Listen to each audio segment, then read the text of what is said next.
El seminario de este año no pretende tanto establecer similitudes. Entonces nosotros nos preguntábamos si no habían despertado los nietos del mayo del 68 ante la acomodación de los hijos del 68, sino de saber desde diferentes miradas y disciplinas si aquello, que hoy cumple 50 años, fue una revolución y si esa revolución cambió tanto que desde entonces vivimos una sociedad diferente. Que no todo en nuestras vidas es el poder de los medios de producción, por mucho que la economía sea la piedra abisal de toda nuestra manera de organizarnos. En fin, lo privado es político, como clama el feminismo, así que desde nuestro presente, incierto, complejo, confuso y hasta exasperante, nos proponemos saber de hoy, conociendo que hemos heredado de ayer y de qué se trataba la susodicha herencia de mayo del 68. Miradas distintas tienen ustedes aquí en esta mesa y hasta generaciones distintas. Me gustaría hacer una reflexión sobre transformación social. Está claro que vivimos en un mundo donde son tantos los vectores de transformación social que la verdad que creo que estamos hasta cierto punto desorientados por la vorágine de los cambios y por la velocidad de los cambios. Por hacer una lista provisional podríamos hablar de globalización, de revolución tecnológica, de urbanización, de migraciones, de calentamiento global, de agotamiento de recursos, de desempleo, de pobreza mundial, desigualdad social, cambios geopolíticos. Vivimos en una post-Europa. Europa ya ha dejado de ocupar el centro del mapa, ahora el centro del mapa mundial lo ocupa Asia, desde luego no ya Europa.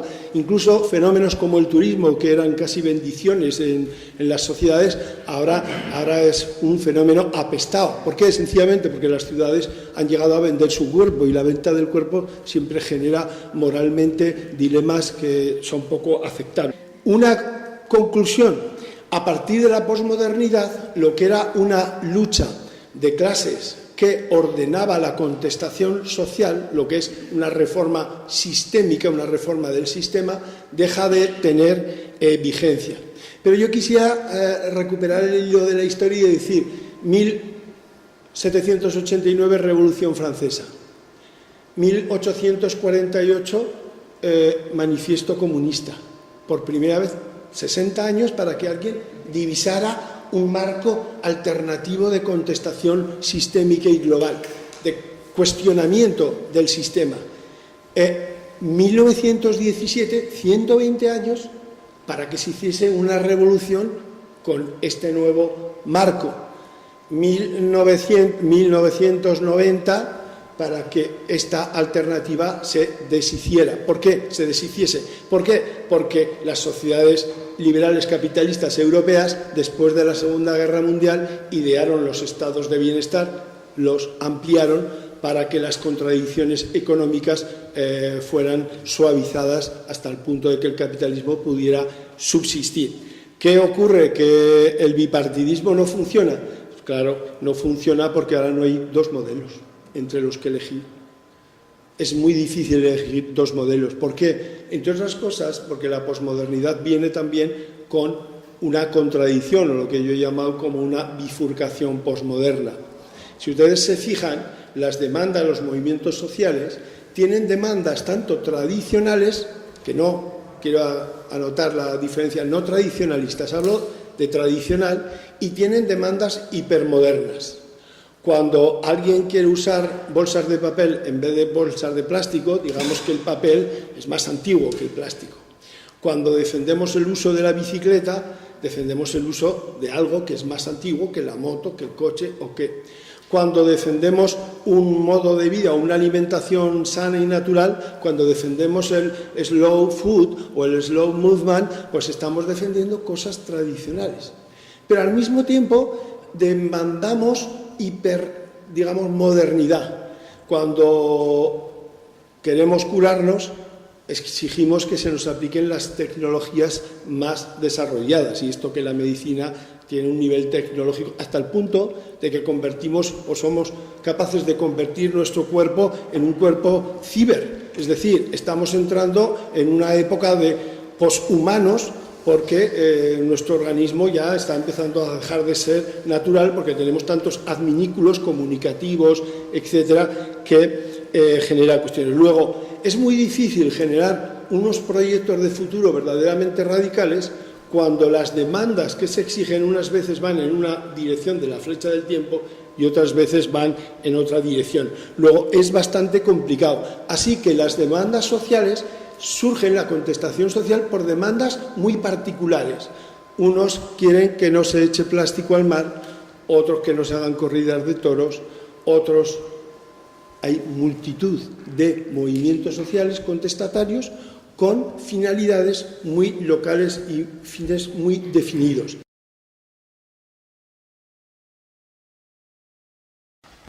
Si comparamos un poco el 68 con el 15M, ¿no? O sea, es como decía, ¿no? Como son dos momentos así de afloración humana y social, un poco en el que lo mejor es que nos da una medida del verdadero potencial de los seres humanos, tanto individual como colectivamente, cuando un poco nos salimos de la estructura o del paradigma que prefigura la sociedad, ¿no? Y en ese sentido son como atisbos, casi como de sueños o algo así, ¿no? En ese sentido un poco psicotrópico también, ¿no? Pero en el mejor de los sentidos, ¿no? Pero en el fondo yo lo veo como, aunque es interesante como esa diferenciación que haces tú de lo moderno, lo posmoderno, yo tratando de alejarme un poco más, lo veo como dos movimientos, cada uno con sus características, pero que son dos síntomas de un encaje erróneo de la sociedad moderna desde la revolución industrial prácticamente, ¿no? Y una cosa que en un proceso de, digamos, gradual de complejización y problematización de todo, ¿no? A nivel social, ¿no? Y entonces es como un sentimiento de malestar social que creo que existe todo el rato y que ocasionalmente, por milagros humanos, eclosiona a veces y a veces está pasando todo el rato, ¿no? Es como una cosa que bulle, pero de repente hay estallidos, como las llamaradas solares, y esos son estos hitos históricos como el 15M, ¿no? o lo de mayo del 68, ¿no? Pero básicamente, pese a esas diferencias de 50 años en el tiempo, yo creo que son dos hitos de una misma lucha o de un mismo malestar, que es básicamente el del ser humano contra la megaestructura de la sociedad moderna tecnocapitalista, así para decirlo de manera sencilla. Mayo del 68, un primer impacto que tiene clarísimo es lo que llamamos la normalización de la protesta.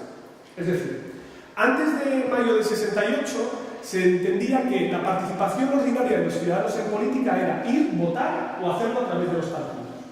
A partir de mayo del 68 la gente empieza a entender que puede participar de otras maneras, en protestas, boicots, recogida de firmas, y cada vez se va volviendo más normal.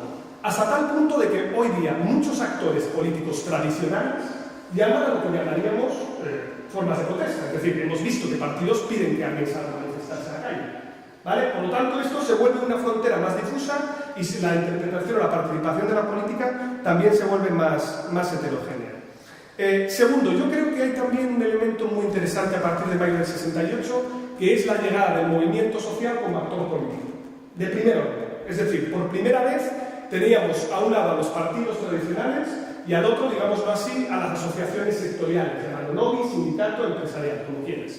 Ahora empieza a surgir un actor nuevo, el movimiento social, que aparecerá en mayo del 68, pero que en los 90 tendrá eco en los movimientos antiglobalización, por ejemplo, que son anteriores también a las dinámicas del 15M y que se caracteriza por tener dos cosas. Primero, hacer un planteamiento sistémico, es decir, no es sectorial como una organización concreta, ni tampoco se presenta a las elecciones, no lo necesita, pero también es algo que le caracteriza, es que tiene poca estructura, es evanescente. A veces aparece y otras veces desaparece. Conecta mucho con ciclos de movilización. Y aunque muchos luego, cuando sean partidos, se reclamen herederos de movimientos sociales, eso es mentira. Esto es mentira. Otra cosa es que los partidos nuevos que surgen intenten mantener un pie en la calle también, que es distinto. Pero la representación de un movimiento social no es posible por parte de uno de estos actores. Tercero, yo creo que hay un elemento también evidente, y esto lo habla también Ingelhard, ¿no? La idea de que los valores posmodernos comienzan a entrar en la agenda, y por lo tanto ya empezamos a hablar de otros temas que antes no estaban, lo cual también conecta un poco con la idea esta, y yo aquí no compro tanto esta distinción, ¿no? De si podemos hablar de lo material y lo posmaterial, ¿vale? Yo sé que hay teóricos que sí que lo compran al 100%. Yo creo que esto puede ser a veces más difuso, ¿no? O sea, parece a veces como prerequisito que haya, porque después luego ves a los jóvenes de hoy en día que solo han vivido periodos de crisis y lo material vuelve a cobrar un papel importante en la agenda, pero eso no le implica el que se olvide de lo postmaterial, ¿no? Es decir, yo creo que, por ejemplo, la protesta del 8 de marzo, la huelga feminista, era una prueba de esa transversalidad. Tú tenías un movimiento que articulaba intergeneracionalmente, mujeres jóvenes, de mediana edad y mayores, cada cual con una reivindicación distinta.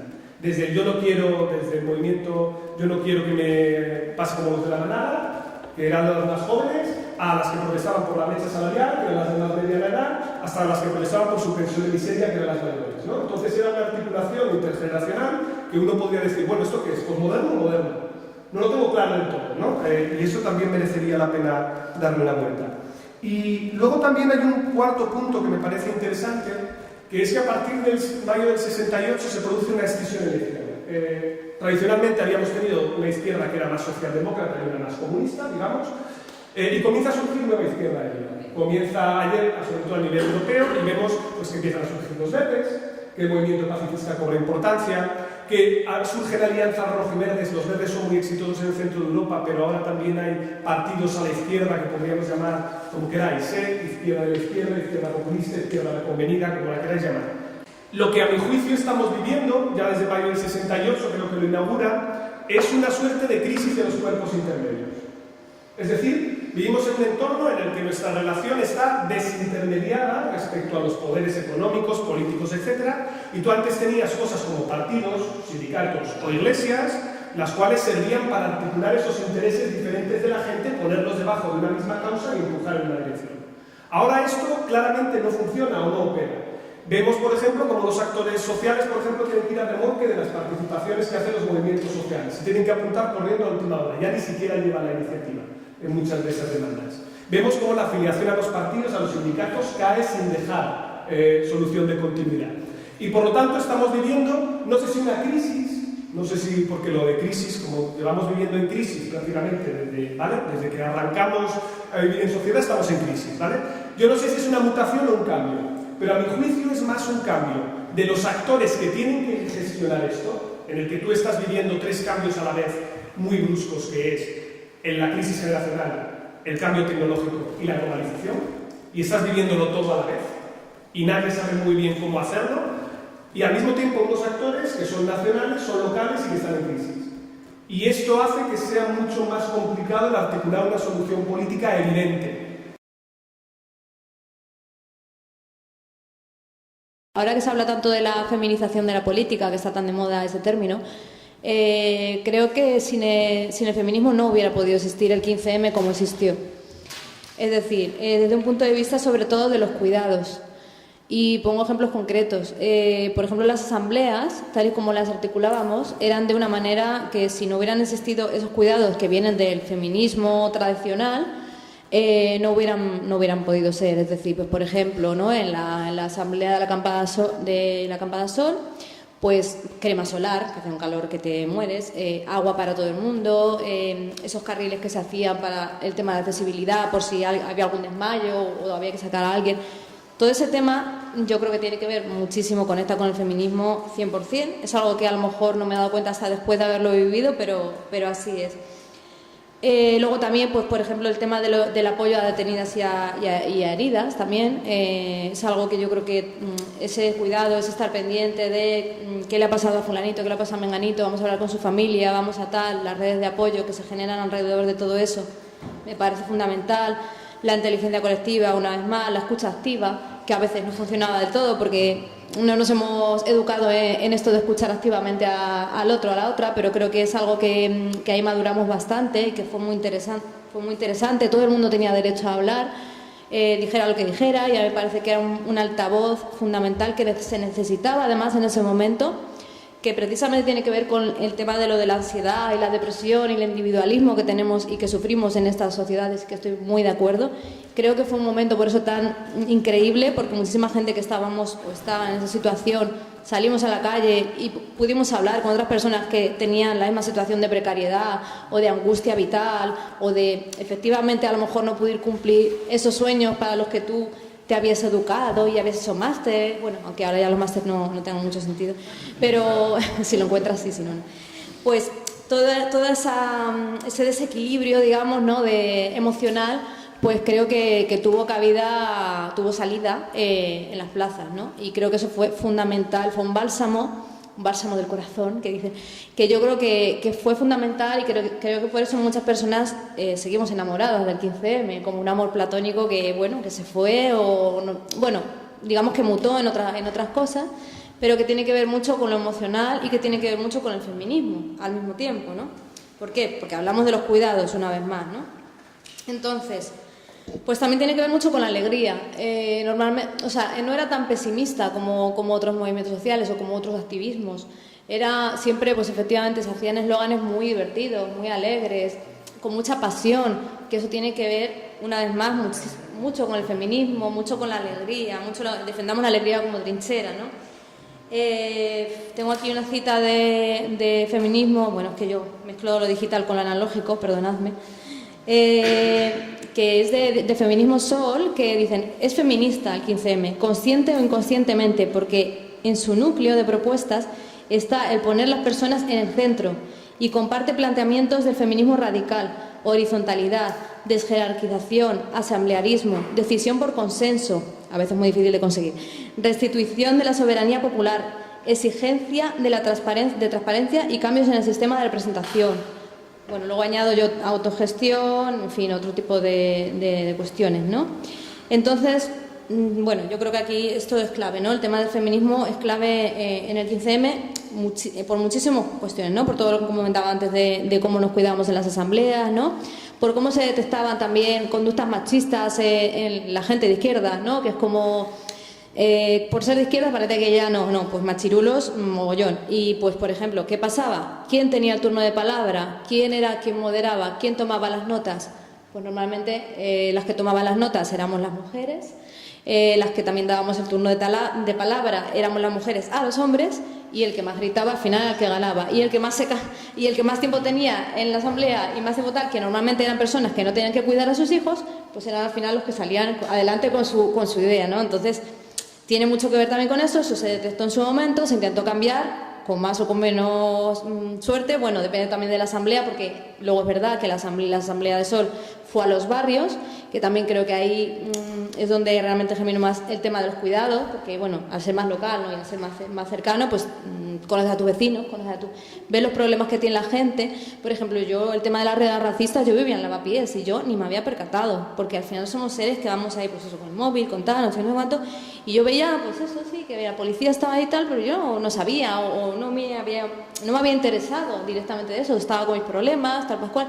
Y ahí te das cuenta que realmente lo que estaba pasando, pues eso, efectivamente, persecución de personas porque no han nacido en este país y se están buscando la vida como tal. Entonces, ¿ahí qué pasa? Pues nos unimos la gente del barrio, bueno, yo de Lavapiés, que en concreto es verdad que es un barrio con mucho tejido social y activista, y paralizando redes racistas, ¿no? Que es una manera, una vez más, de los cuidados, activismo, pero desde los cuidados, ¿no? No desde te tiro adoquines y te mato.